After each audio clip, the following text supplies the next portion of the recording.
Thank you, and good morning.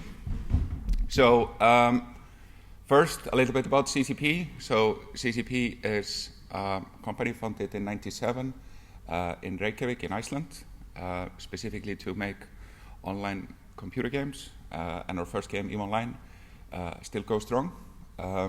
Since then, we have expanded quite a bit and now have offices in Atlanta in America, Newcastle here in England, and in Shanghai.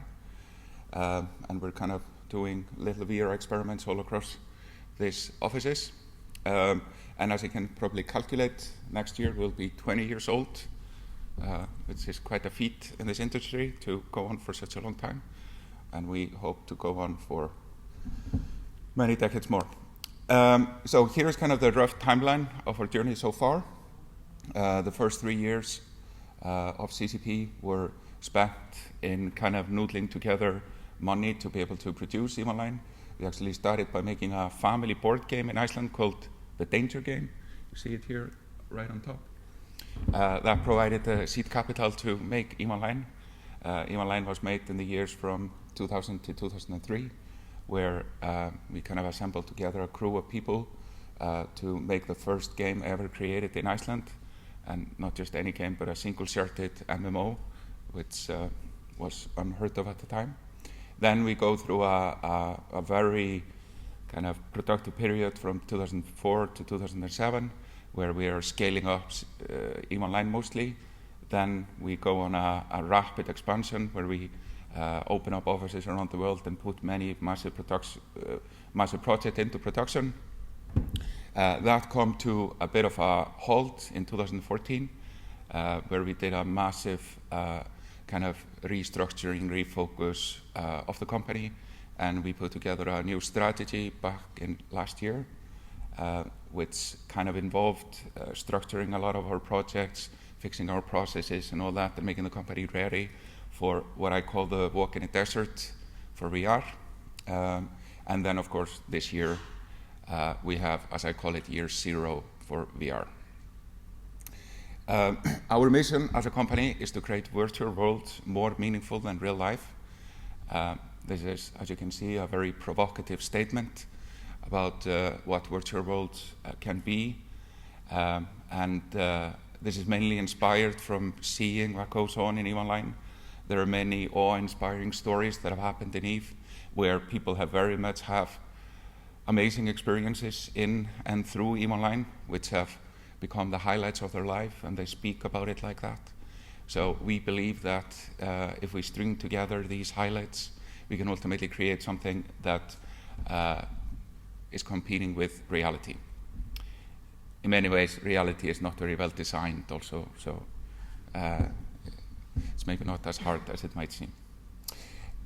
So my journey in this actually starts quite early.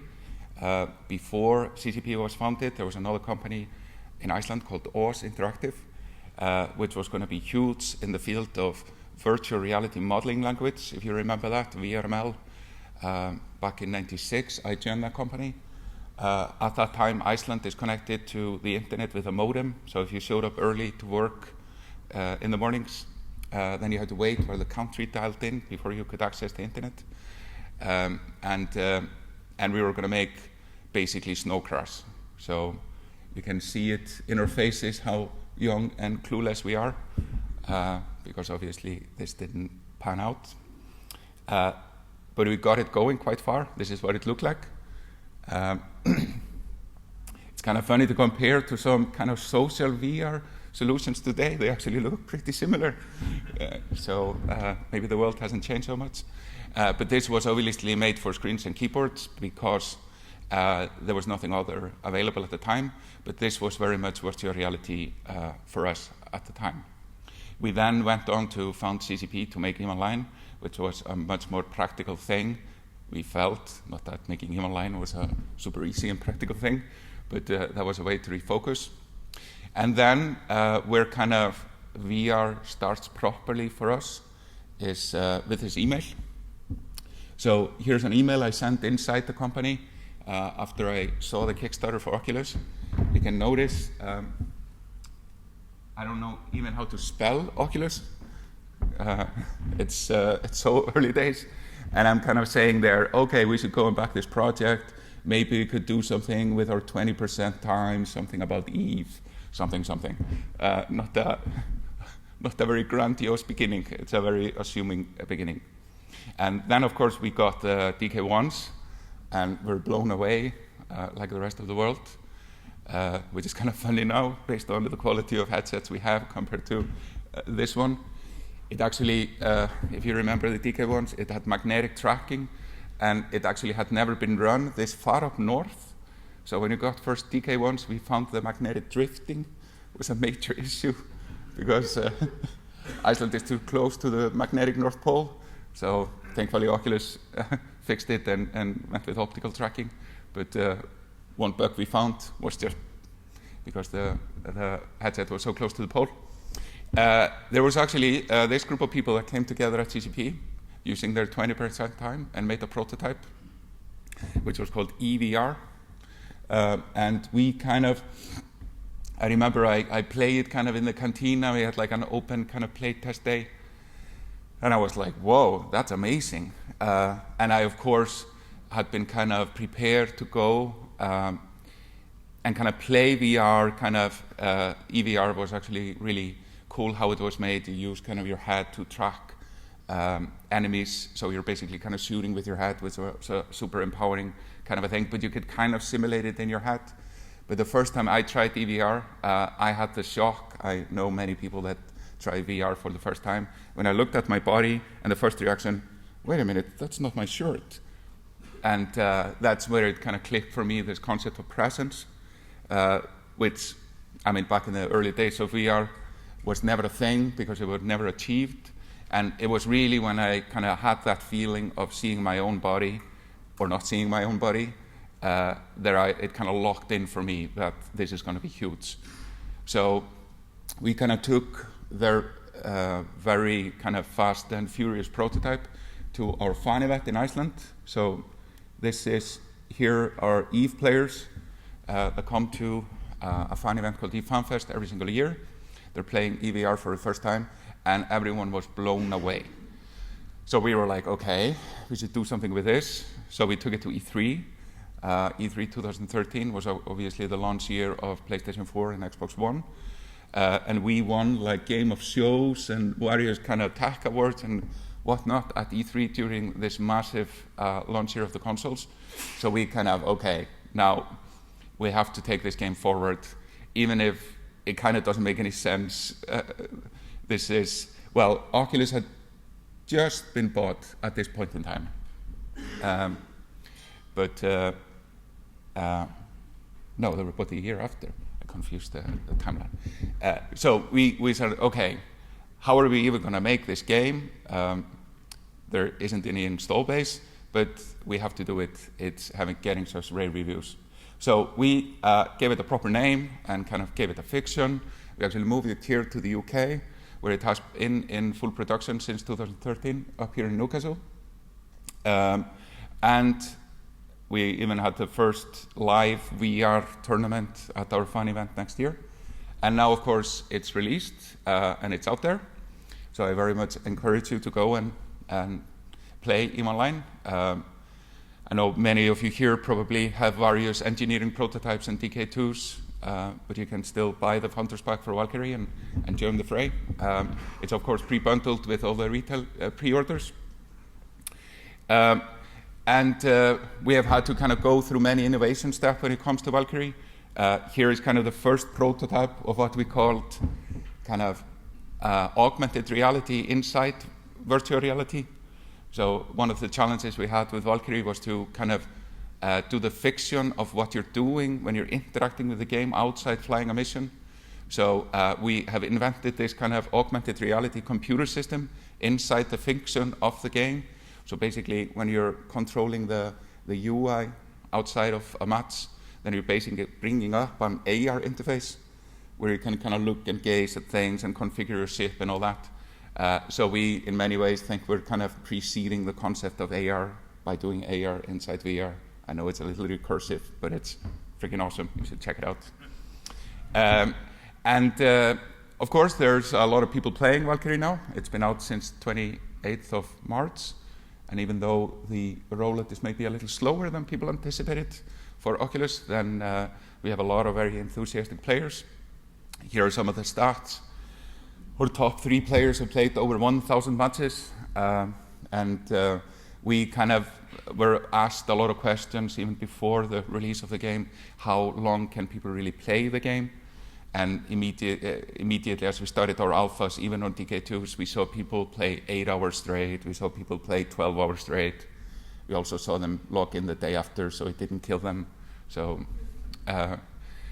all these things about comfort and sustainability and all that of VR, I think we have validated in spades with Valkyrie. People can play a VR game for a very long time. Here are actually my own stats. I've been playing the game quite a bit since it came out. I'm now up to level 14. My favorite ship class is the Heavy, especially the Rhino. This is my Rhino. It's an awesome ship. There are many ships like it, but this one is mine. Yeah, you should definitely go and check it out if you haven't already. It kind of reminded me when I've been playing Valkyrie, this is me playing EVE Online the first month it came out. And it's kind of funny to look at that rather gigantic monitor, which EVE has sometimes made me feel things where I wanted to throw that monitor out the window. But now basically what we have on each eye is basically the quality of that monitor, which is, I don't know, 10, 15 kilos. And now we are wearing this on our head, and even little kids are wearing them on their head. So this is my 5-year-old son he's playing Konjac, he's not playing Valkyrie. It's a little too intense for a 5-year-old. So you can imagine he's basically wearing 2 of those monitors on each of his eyes. It's pretty amazing what technology can do. And we're just at the beginning.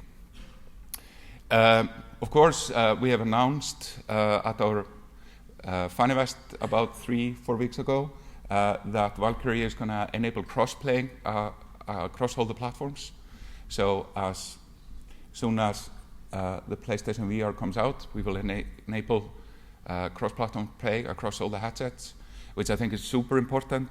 I want to particularly thank all the companies to help us work this out. It was not that complicated. Everyone was really open to it. So I would encourage everyone that's making a multiplayer game to work with the platform and headset makers to make sure you can enable crossplay. I think it's going to help with install volumes and community building and all that. So we are super excited about enabling that later this year. We have also started the journey of running Valkyrie as game as a service, where we are now doing updates and patches and taking in a lot of community feedback. We're actually doing a very big content drop here in the summer, where we're going to release a new mode to the game, where we are kind of seeing how people are playing it, and we're advancing the content. So it's super exciting to be in a place where we're already doing kind of week-on-week consumer kind of, I wouldn't call it testing, but as you guys know that have made VR games, there's a lot of retargeting you have to do based on player behavior. So we are now kind of collecting a lot of telemetry, a lot of usage behavior. So we sit in a bit of a privileged place of seeing how people are really behaving with VR, especially with a game as a service. But following the success of Valkyrie, we started kind of thinking, so what should be our next step in VR? We were very concerned, because we've seen it in other tech disruption, is that people have often fall into the trap, what I called, which is target fixation. You have some early success in a particular way, and then you think that is going to be the success for years to come. And we've seen many companies that have been early in tech disruptions, they fall into this trap of trying to replicate their early success. So we wanted to do the reverse of that.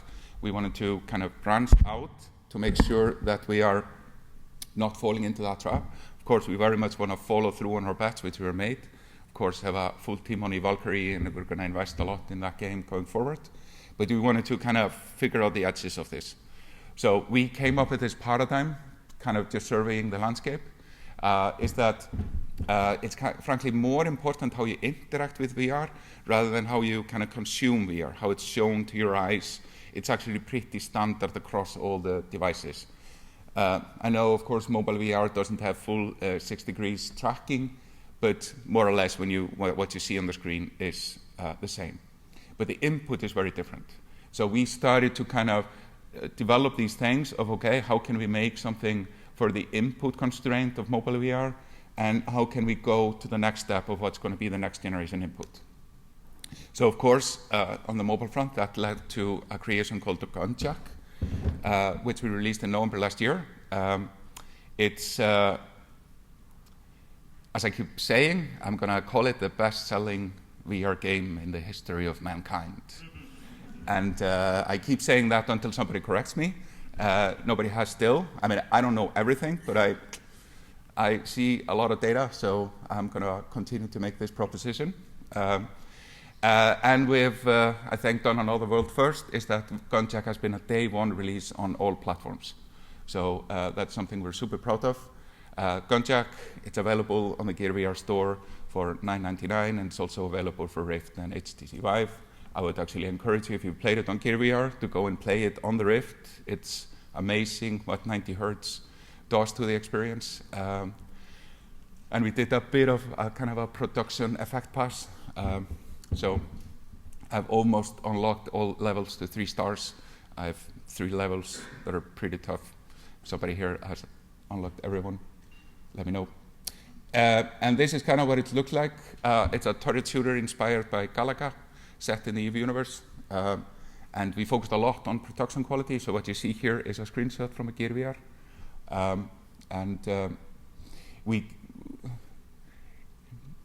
I was kind of looking at it in hindsight. Maybe we had some unfair advantage because we have a lot of kind of hardcore 3D engine people that we threw at the problem. And when I look at some of the other Gear VR games, some of which are amazing, but I think we, like I said, had a bit of an unfair advantage when it came to getting this production value to the Gear VR, because I haven't really seen anyone go close still, but I hope somebody does. So, and then we started thinking, okay, what's beyond that? Here we have a good path for mobile VR. Here we have a good path for sitting down with a controller. But what's going to be the next step? And we actually started experimenting with some Frankenstein level stuff, where we took a DK2, we strapped a PlayStation Move on top of it, and then we had the Microsoft Kinect 1, and we made this kind of concept of standing up VR as early as 2013. You kind of see here's our mad scientist, Aaron Craver, strapping on a backpack with a laptop inside to kind of do the first standing up VR experiences. And if this isn't Frankenstein enough, this is actually a screenshot from his very early experiment before we even had headset, where he had taken a bed seat and a projector and made a cave system in his basement. So he was doing VR experiment involving bed seats and projectors before there were kits. And out of this, we created something called VR Labs, where basically we refined this a bit, actually moved it over to Microsoft Kinect 2. So we were able to do standing up VR way before there were tracked controllers. And there we got a peek into the future of what it is to have really good standing up VR solutions, especially when you have no controllers. So in this experience, you could do things like hold out your hand, do like this, and a fireball emerges. And it was kind of interesting when you did it, you kind of could feel the heat. And I remember doing it, it's like, why is it hot? Like, there is no fire. But is there a fire? I don't know. And you had all these kind of amazing wow moments of, like, again, just like when I looked down at my body when I tried Valkyrie for the first time, where it's like, okay, this is going to be huge. We tried our best to find a way to make this work, this kind of Frankenstein method, but then, of course, tracked controllers came out. So we kind of pivoted this team into that, and they have come up with something which is called Project Arena. It's actually available here outside, and a rare opportunity to go and try it out. If you want to cheat and learn a lot about the future of VR by us showing everything we're doing here, this is the time to go and do that. You will learn a lot about what VR can be by just testing out this prototype. I was going to play a video, but I'm going to skip over that for time. So this is something that I want to kind of bring to this event for you guys to think about, is that we're all very enthusiastic about VR, and we have seen the early steps of how difficult it is to bring it about. Whether it's just now the initial phase of rolling out the devices, there's a lot of other stuff that needs to be sorted out before this becomes everything we think it can be. So we look at the next 10 years, as I call it, the long road to VR as we dream about it.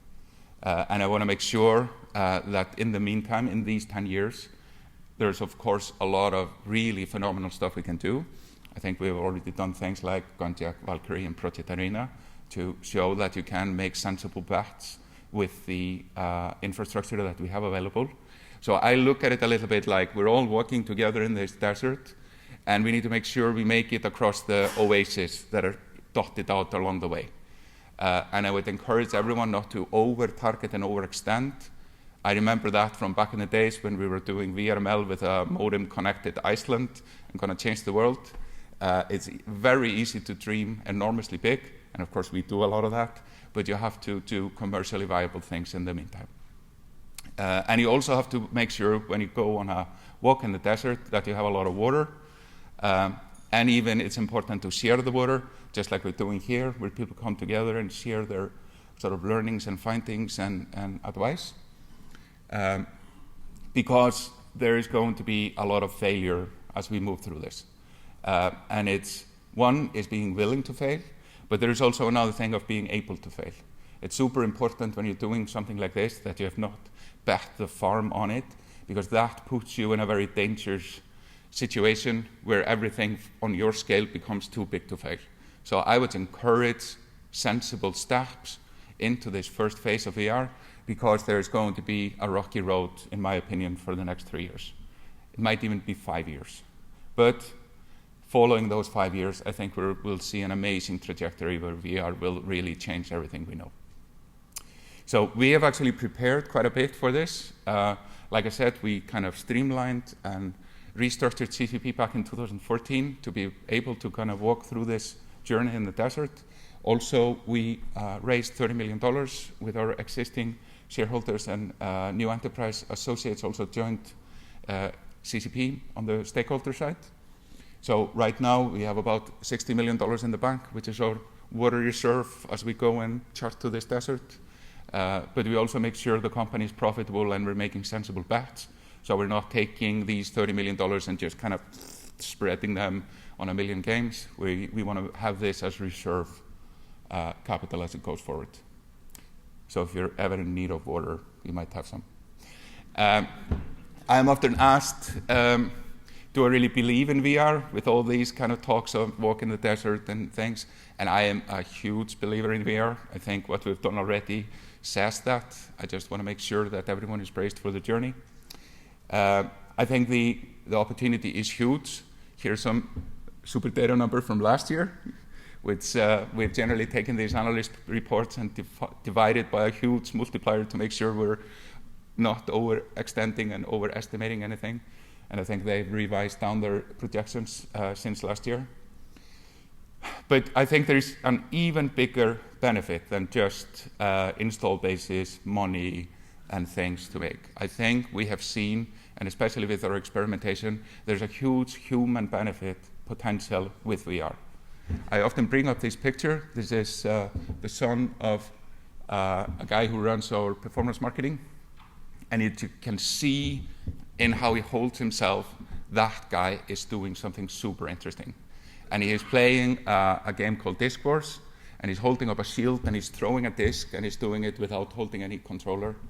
And when you see kids do this, it's usually a good metric if you show something to adults, and they're blown away, and you show it to kids, and they're like, okay, of course. And they're just like, take it for granted. Of course it should be like this. And it's like, damn it, do you know how difficult it was to make it? You should appreciate this more. But you see it, that kid is doing something amazing. And this, to me, paints the path to making virtual worlds more meaningful than real life, where I think we, through virtual reality, we'll be able to find ways to become more sustainable as a species. Because currently, with our consumption economy, our greed, and our need to replace everything in our lives multiple times, everything we buy, we throw it in the trash 6 months after we bring it to our house, and it's currently ruining the planet.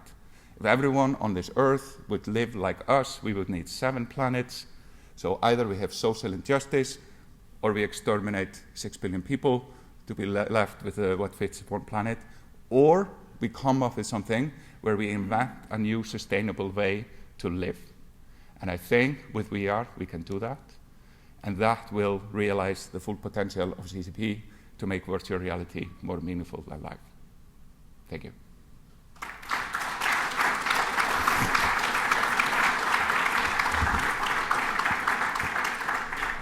We have time for 2 questions.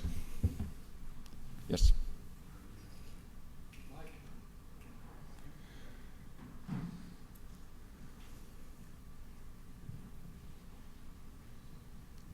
Hi, this is Vivian from Criterion Games. My question is, it's awesome to see you investing in the CCP VR lab. My question is, like, how many people you invested in the lab out of your whole company? Like, how you separate the teams in VR project, VR research, and regular project? Yeah, so the VR labs team, it's not a huge team. It's like 7 guys, but it's, I think, every single one of them has worked in the industry for 20 years. So it's probably one of our strongest teams. So we have put those guys on research. And what we have found is that when you put such experienced people on it, they're so quick to kill ideas and move on and all that. It takes tremendous amount of experience to be able to kill things that don't work. Often when you're less experienced, you become so emotionally entangled to your things. So we kind of put, in many ways, our most experienced team on R&D. Then we have, overall we have about 70 people in Shanghai, and they kind of move fluidly around the various projects we're running in Shanghai, which are things like Konjac and other projects we have not yet announced. And then up here in Newcastle, we have about 40 people that are fully dedicated to Valkyrie. And running that now as a game as a service. So we kind of compartmentalize a little bit based on kind of the office infrastructure. It's actually interesting how that allows us to isolate the different bets. And then we're doing small-scale experimentation in Iceland, where kind of people are playing around with things in kind of their kind of hobby time. Another question? Yes? Hi, Dylan Shaw from Virtually Live, and I was just a little bit more curious about some of the metrics that you might be willing to share with us about what you're collecting from active users of your titles right now. You mentioned you were collecting some data. So I think there is a time, hopefully this year, where we will be able to share more details about the numbers we have, but everyone is a little kind of, how should I say, shy about their numbers. So if you see our numbers, you can kind of infer a lot about the platforms.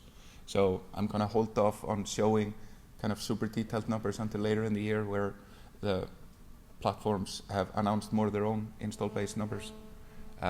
So I won't be sharing more detail at this point. Sorry.